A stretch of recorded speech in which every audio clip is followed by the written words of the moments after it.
Este mes se conmemora el Día Internacional de la Mujer en medio de numerosos casos de feminicidio, maltrato y discriminación. Es por ello que se viene el Pleno Mujer para abordar iniciativas legislativas que contribuyan a combatir la violencia contra este género y lograr su empoderamiento.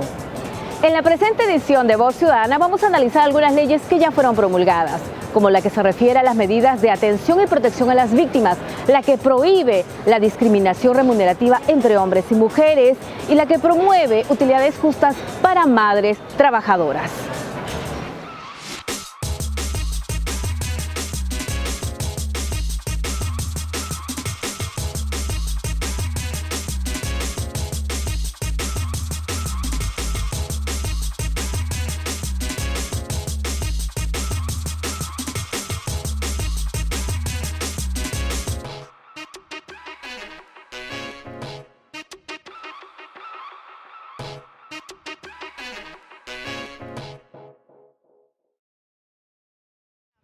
¿Qué opina sobre estos casos de feminicidio, de violencia a la mujer? ¿Qué cree que está pasando? Yo creo que el problema viene de casa, ¿no? El cómo criamos a nuestros hijos, en las cosas que les hacemos creer. Es lo que pienso yo. Cómo educas a tu hijo es cómo va a tratar a su mujer y a sus hijos. Y eso de que se ensañan con la mujer, bueno, siempre ha sido, sino que ahora hay cámaras de televisión, hay WhatsApp y por eso nos enteramos, ¿no? Eso es una injusticia tremenda, de verdad. O por la formación o la mala formación que nos han dado a los varones, decir que somos superiores a las mujeres, que hay un tema del hombre más fuerte. Entonces, en esa coyuntura, hay gente que se aprovecha para violentar a las mujeres, ¿no? Que no debe estar permitido, obviamente. Bueno, de repente por cosas que han vivido, ¿no?, en su infancia, tal vez por cosas que han visto, traumas diferentes de la vida, ¿no? Lo primero que tienen que hacer es denunciar. Tienen que protegerse, no podemos estar callando. ¿Por qué cree que hay algunas mujeres que callan? Por temor, Miedo. por miedo a quedarse solas, por no saber cómo salir adelante, por sus hijos. Pero hay que saber enfrentar la vida y no permitir que nos maltraten. Ya debemos de parar con este maltrato, que creo que por más que uno no haya estudiado, no tenga una educación, no debemos permitir que los hombres nos maltraten. Al contrario, debemos de luchar como mujeres fuertes, salir con nuestros hijos, con nuestra familia y no permitir que nos maten, nos maltraten.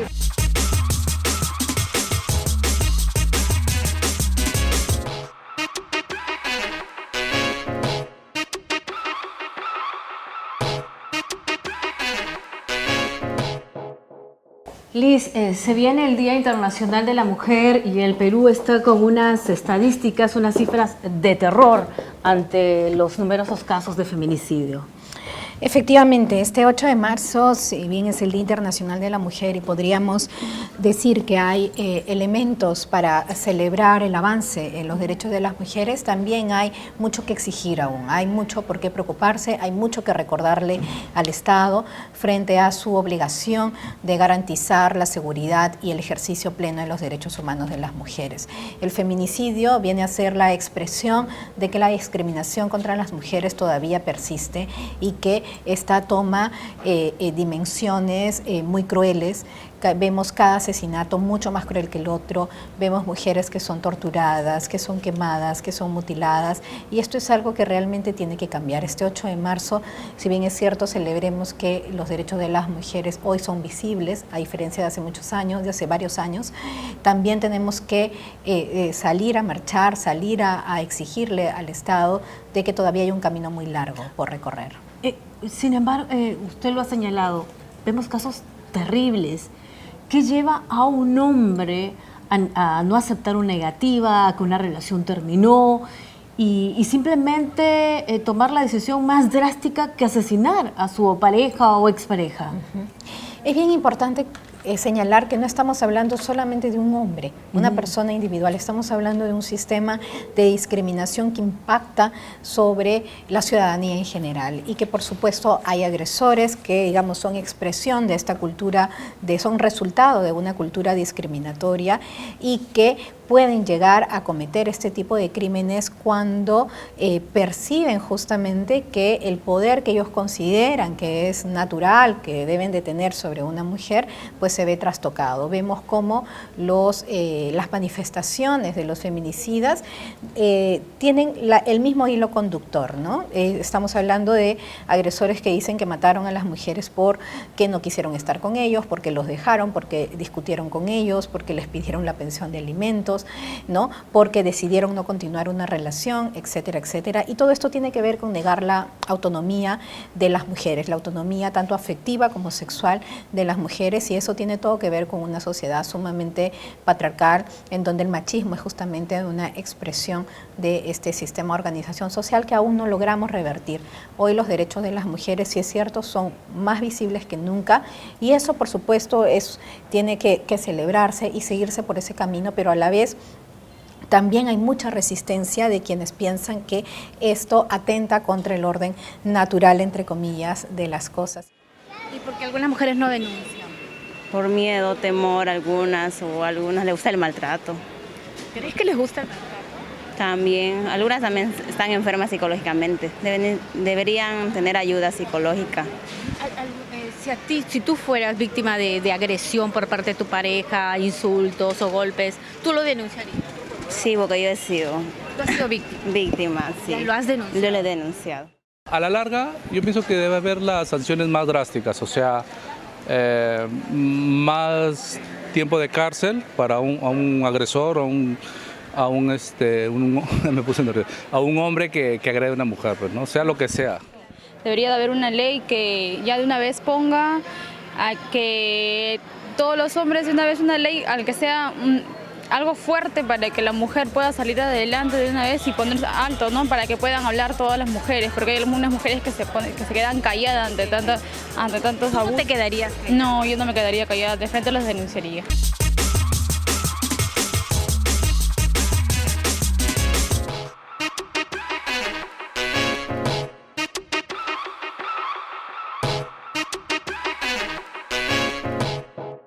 Todavía escuchamos comentarios de que por qué la mujer aguantó tanto tiempo esa relación donde había golpes, agresiones verbales, entre otras cosas, ¿no? Creo que necesitamos como país hacer un cambio sumamente cualitativo en cómo observamos a las víctimas de violencia. Si nosotros y nosotras queremos ayudar a las víctimas de violencia, no tenemos que empezar culpándolas por la misma, tenemos que empezar comprendiendo, uno, el círculo de violencia en el que muchas veces se encuentran, en los casos, por ejemplo, que son violencia en relaciones de pareja, pero también siendo conscientes que estamos en una sociedad que estigmatiza. Por ejemplo, la violencia no solamente se da en el ámbito privado, sino también en muchos espacios públicos. Y vemos como tanto en el ámbito privado como en el ámbito público, las mujeres siguen siendo estigmatizadas y sienten mucho temor y mucha vergüenza a la denuncia, justamente por esta estigmatización, o porque lo primero que se le pide a las mujeres es demostrar que han sufrido violencia y siempre se pone en duda su palabra. Entonces, el día en que podamos poner en mejor valor el testimonio de las víctimas, ese día creo que vamos a lograr hacer un cambio cualitativo para la vida de las mujeres. Hemos escuchado no solamente por parte de hombres, sino también de mujeres decir qué le habrá hecho ella a él para que haya procedido de esa manera. Hay que tener en cuenta que cuando hablamos del machismo no hablamos solamente de los hombres, hablamos de el machismo está impregnado en la sociedad, hablamos que no solamente digamos van a tener conductas arraigadas en el machismo en hombres, sino también en mujeres, y eso tiene que ver con promover una educación para la igualdad. Por eso es tan importante ahora no solamente hablar de la sanción, sino también hablar de la prevención. Hemos asistido en los últimos años a importantes cambios normativos que nos han dado un marco importantísimo de exigibilidad para los derechos de las mujeres, pero estos cambios normativos per se no van a solucionar las cosas. Hay que no solamente difundir estos cambios normativos, sino cambiar esos imaginarios de discriminación en las personas, ¿no? Y eso, uno de los caminos para ello es la educación con igualdad. Este 8 de marzo que viene también el Poder Judicial tiene que pronunciarse en relación a la incorporación del enfoque de género en el Currículo Nacional de Educación. Y ese es un paso fundamental. Venimos años con este debate, si igualdad de género sí, si igualdad de género no, y creo que ha llegado el momento en reconocer que para un mundo sin discriminación, que para prevenir la violencia contra las mujeres, necesitamos una educación basada en el respeto al otro, en la no discriminación y en la igualdad de género para todas las personas. Hablando de educación, se acusa a muchas madres, padres de criar así a sus hijos, machistas, de que tú tienes que mandar, la mujer no. Esos son, en realidad, siempre es muy recurrente esta afirmación de las mujeres tienen la responsabilidad porque ellas son quienes crían a los hijos. Y en esta afirmación, lo único que reproducimos es más machismo, porque le volvemos a echar la culpa a las mujeres de las situaciones de discriminación y violencia, pero a la vez, ¿no?, asentamos la idea de que las mujeres son las únicas responsables del cuidado y la crianza de los hijos y de las hijas, cuando eso es algo que debe ser compartido, ¿no? Entonces, este tipo de afirmaciones lo único que hace, ¿qué cosa es reproducir? La culpa sobre las mujeres. Estamos en una sociedad, digamos, que es mixta, ¿no?, y que lo que debemos aspirar es a que todos y todas podamos tener conductas basadas en la igualdad, tengamos que rechazar la discriminación y que los niños y las niñas, las nuevas generaciones, tengan una oportunidad diferente a la que tuvimos todos nosotros y nosotras. ¿Qué le parecen esos comentarios cuando dicen, ay, la mujer lo ha provocado por la forma en que se vistió, por la forma en que actúa? ¿Qué le parecen esos comentarios? Que no han entrado al internet a ver los otros países, en verdad. Se puede ir aquí cerquita nomás a Brasil, la gente puede caminar media desnuda y nadie toca a nadie. Entonces, ignorancia, pienso yo. La mujer puede, como el hombre, puede perfectamente caminar desnudo por la calle y nadie tiene por qué ponerle un dedo en su cuerpo. O sea, es un tema de respeto al cuerpo. O sea, y eso no pasa por ningún tipo de concesiones, ¿no? No lo justifica. Para nada, para nada. Tú puedes pensar todo lo que te venga en gana en tu cabeza, pero existe el autocontrol, ¿no? Y eso es parte del ser racional de las personas, ¿no?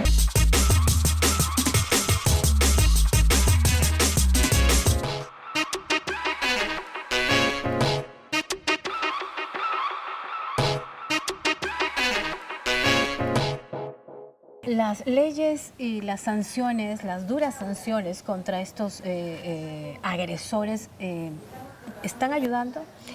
¿Ayudan? Yo creo que son las normas que han salido, por ejemplo, han habido entre el 2017 y el 2018 varios cambios normativos, incluyendo el incremento de las penas en feminicidio, el incremento de agravantes, por ejemplo, hasta no hace mucho tiempo, digamos, muchos agresores se exculpaban en el tema del alcohol y drogas, ¿no? Estaba borracho, qué sé yo. Hoy el uso de alcohol y drogas en un episodio de violencia es un agravante, ¿no? Entonces, digamos que se han avanzado también a configurar los delitos, ¿no?, las lesiones, pero, digamos, ese es el plano normativo y que no todo el mundo conoce estos cambios, 1.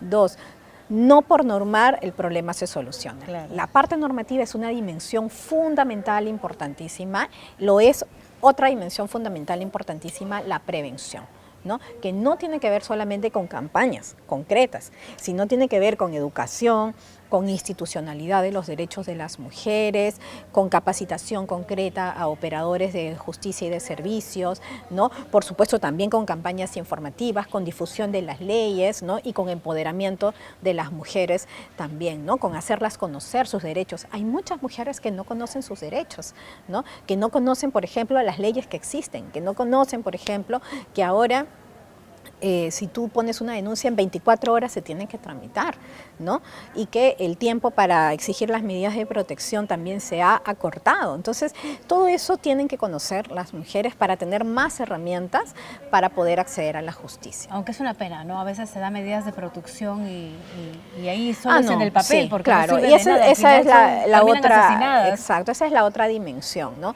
Hoy en un mundo en donde la tecnología, digamos ya ha crecido tanto, tendríamos que poner también la tecnología al servicio de la prevención de la violencia, ¿no? Hablar de botones de pánico, hablar de pulseras con GPS para evitar que el agresor se acerque a la víctima. Es decir, tendríamos que tener medidas que además cuestan, ¿no?, pero hay que invertir en materia de violencia contra las mujeres si realmente queremos resultados diferentes.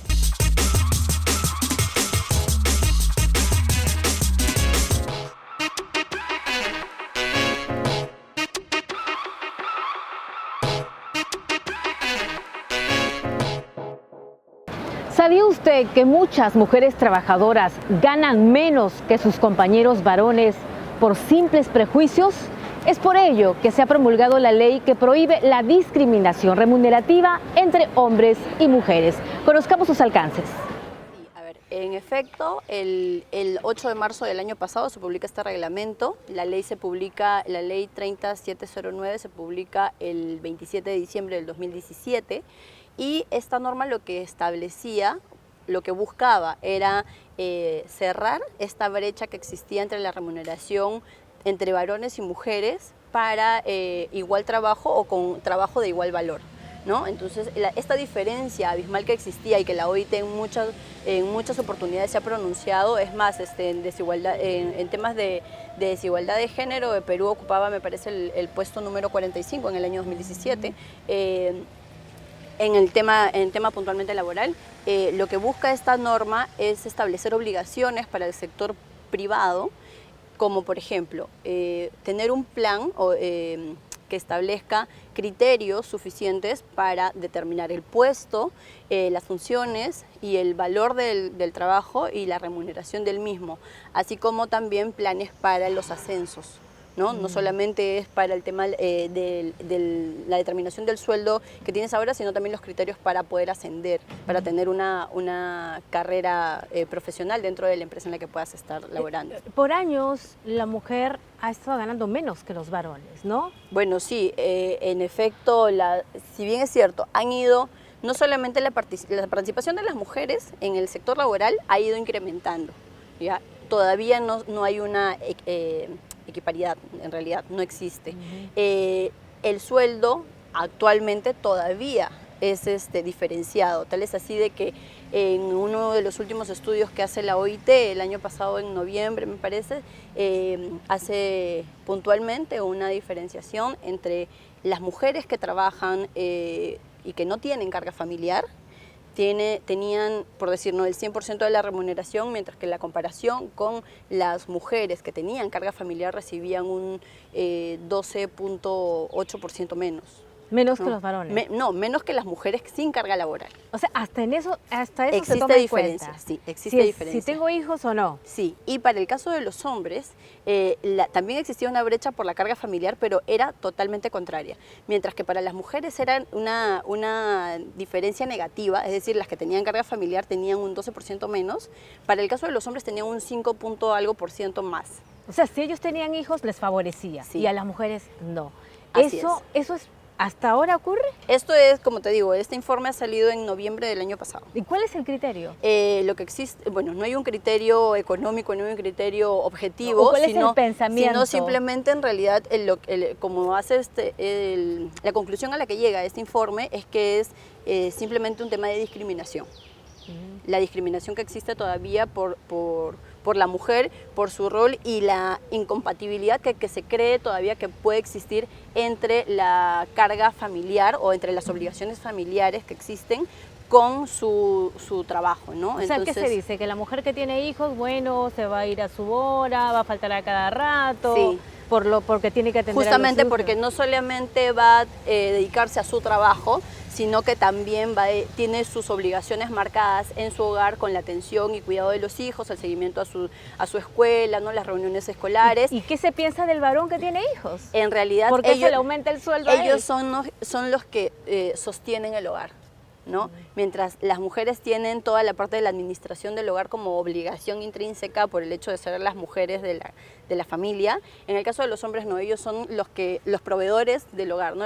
Los proveedores y el sustento del hogar, entonces por eso existe esta diferencia. Entonces básicamente coincidimos con la conclusión de la OIT que habla de la discriminación como fundamento regular. O sea, lo que esta ley establece es que no se puede permitir que un trabajador y una trabajadora que tengan la misma preparación y ejerzan la misma función, hay una diferencia de sueldos. Lo que indica esta norma incluso es que no necesariamente van a ejercer la misma labor, sino también va a ser una labor que el valor que tiene ese trabajo puede ser diferentes características el que realiza mi compañero con el mío, pero el valor que aporta a la compañía, a la empresa o a la entidad particular va a significar un estándar. Entonces, para ese estándar, van a tener una remuneración similar. Eso está mal y las mujeres ya no deberemos callarnos, debemos poner más firmes y voz al alto. Y cuando uno trabaja, no se deja, porque somos iguales que ellos, tenemos las mismas facultades, tenemos ojos, tenemos pies, tenemos manos, para poder salir adelante, entonces no tenemos por qué aguantar nada de nadie.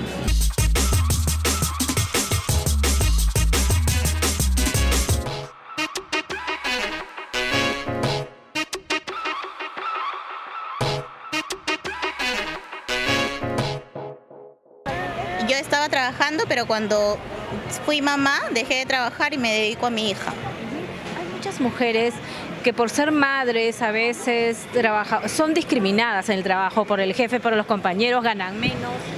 Mira, depende de la empresa donde uno trabaja, porque también hay recursos humanos donde uno puede informarse de la manera en la que uno puede trabajar, los derechos que tiene, los horarios de lactancia, la asignación familiar que te corresponde, el horario de ingreso, de salida. No tiene que haber ninguna diferencia porque uno va a trabajar. El que tenga hijos no te limita a nada. Al contrario, tienes un motivo más para poder trabajar y tener más ganas de poder ir y, por ejemplo, en mi caso, producir, porque yo trabajaba en el área comercial.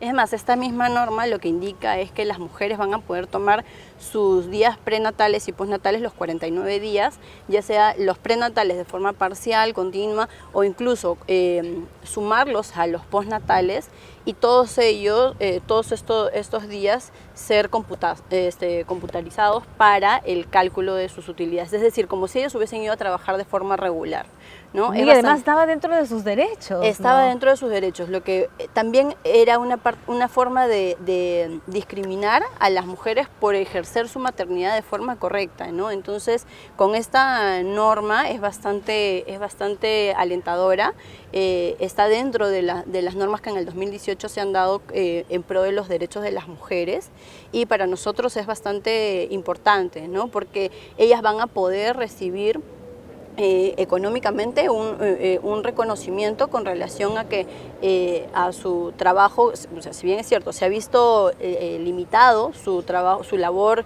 dentro de la empresa en la que estén o dentro de la organización en la que estén laborando, pero no es porque fueron simplemente porque así lo desearon, sino es porque dentro de sus derechos reproductivos está el hecho de ejercer su maternidad como corresponde. No, claro, no se han ido de vacaciones. Claro, y era también era una forma de acortar esta incompatibilidad que muchas veces existe entre la familia y el trabajo para el caso de las mujeres. En el caso de los hombres esto no ocurre.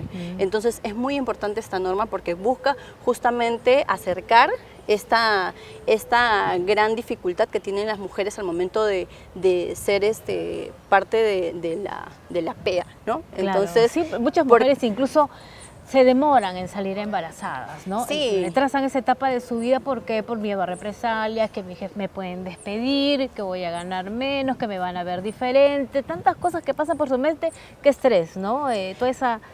Toda esa presión que hay sobre la mujer. Sí, y justamente lo que hablábamos anteriormente, no solamente tienen que padecer el tema de la brecha salarial, que ya se le reconoce como tal, y bueno, y ahora a partir de esta norma se va a tratar de cambiar, sino también tenían esta dificultad, ¿no? Y que todavía la tienen muchas mujeres, porque no solamente el hecho de que ya dieron a luz, que ya su bebé está un poco grande, sino la carga familiar o la responsabilidad en realidad familiar que tienen las mujeres, que desde muchos años se tiene como que ya instalada en el imaginario de la gente, ¿no? Es la obligación de las mujeres cuidar de su hogar, es la obligación de las mujeres administrar su hogar.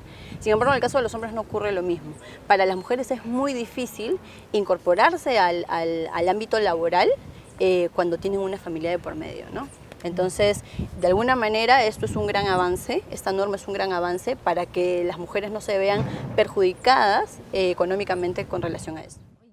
Pero no es una competencia, pienso yo, no es una competencia. ¿Quién gana más porque soy mujer o porque soy hombre? No creo eso.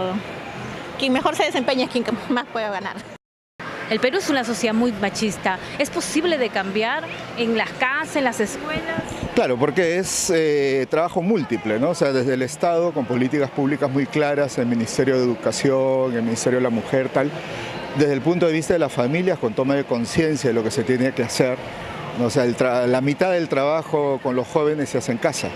Y si en casa tenemos al papá que golpea a la mamá o que insulta y qué tal, no vamos a ningún lado, ¿no? Porque es un doble discurso que reciben los chicos.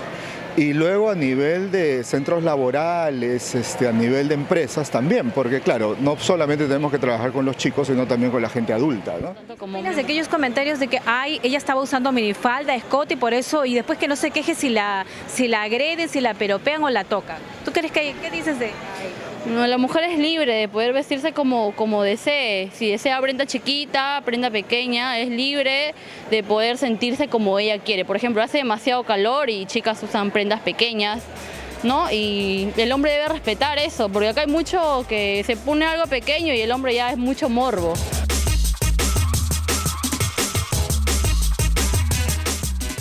El drama de los feminicidios no se detiene en el Perú. La mujer sigue siendo maltratada, cuestionada en sociedades machistas como la nuestra. Se necesita un cambio radical que debe empezar en los hogares, en las escuelas, promover el respeto mutuo. Todos los poderes del Estado deben estar comprometidos en la igualdad de oportunidades y en defensa de los derechos de las mujeres. Recuerde que puede ver este programa a través de los canales 550 de Movistar, 56 de Claro y VES Cable, y a través de nuestras cuentas en las redes sociales, en Facebook y en YouTube. Hasta la próxima.